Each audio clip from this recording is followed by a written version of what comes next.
তিন ভাইয়ের কবরের বিস্ময়কর সত্য ঘটনা। একদিন এক ব্যক্তি একটি উঁচু পাহাড়ি এলাকায় একটি কবরস্থানের পাশ দিয়ে যাচ্ছিলেন। বেশ কিছুক্ষণ যাওয়ার পর হঠাৎ তার চোখে পড়ল তিনটি কবর, এবং তিনি লক্ষ্য করলেন যে প্রত্যেকটি কবরে যেন কিছু একটা লেখা আছে। তাই তিনি গভীর আগ্রহের সঙ্গে কবরগুলির কাছে গেলেন লেখাগুলি পড়ার জন্য। সেখানে গিয়ে তিনি যা দেখলেন, এতে করে তিনি বিস্মিত হয়ে গিয়েছিলেন। কবরের এই লেখাগুলো পড়ে সেগুলোর সঠিক অর্থ খুঁজে বের করার জন্য তিনি ওই এলাকার একজন বৃদ্ধ জ্ঞানী আলেমের কাছে গেলেন, এবং তিনি তাকে জিজ্ঞাসা করলেন, আপনি কি এদের অর্থাৎ এই কবরগুলির কাহিনী জানেন?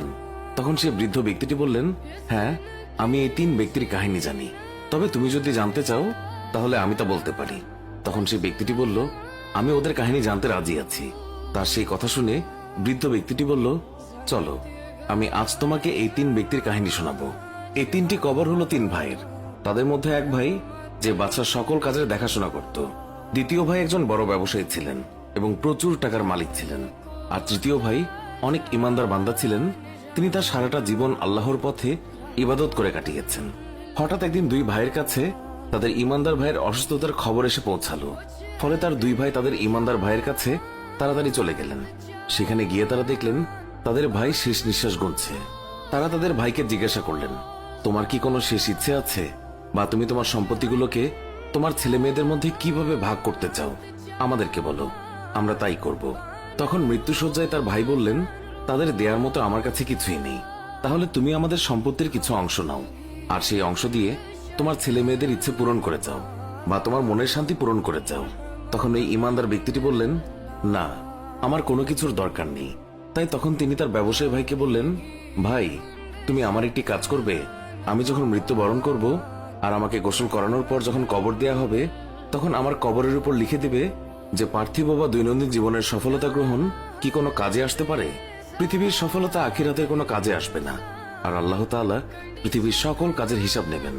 যদি ভালো কাজ করে থাকেন তাহলে ভালো ফল পাবেন, আর যদি খারাপ কাজ করে থাকেন তাহলে খারাপ ফল পাবেন। আর এই কথাগুলি লিখে দেওয়ার পর পরপর 3 দিন আমার কবরের কাছে যাবে। কিছুদিন পর ওই ইমানদার ব্যক্তির মৃত্যুর পর তার ব্যবসায়ী ভাই 3 দিন তার কবরের পাশে গেলেন, এবং সর্বশেষ দিনে তিনি যখন তার ভাইয়ের কবরের কাছ থেকে চলে আসতে লাগলেন, তখন একটি জোরে আওয়াজ শুনতে পেলেন, এবং সেই আওয়াজ শুনে তিনি ভয়ে আতঙ্কে সেখান থেকে চলে আসলেন। ঘরে পৌঁছানোর পর তিনি যখন রাতে ঘুমিয়েছিলেন, তখন তিনি স্বপ্নে দেখলেন যে তার ভাই তাকে বলছে, আমি মানুষকে দান করতাম না, তার কারণেই আমি কবরে সাজা পাচ্ছি।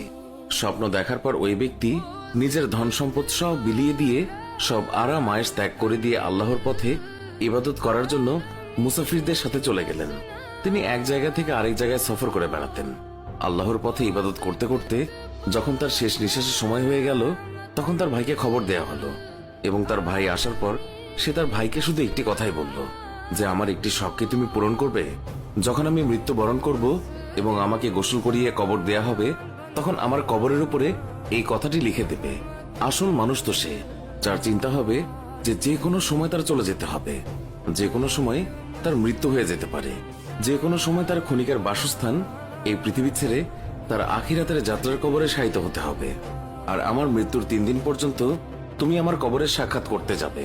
ভাইয়ের মৃত্যুর পর তার কথা মতো তার ভাই 3 দিন তার কবরে গেল, এবং শেষ দিনে তার কবরে একটি শব্দ শুনতে পেল, এবং সেই শব্দ শোনার পর তিনি ভয়ে সেখান থেকে চলে আসলেন। বাড়ি আসার পর তিনি যখন ঘুমালেন, তখন তাকে স্বপ্নে দেখানো হলো যে তার ভাই তাকে বলছে, এই পৃথিবীর মায়া বেশি দিন করো না।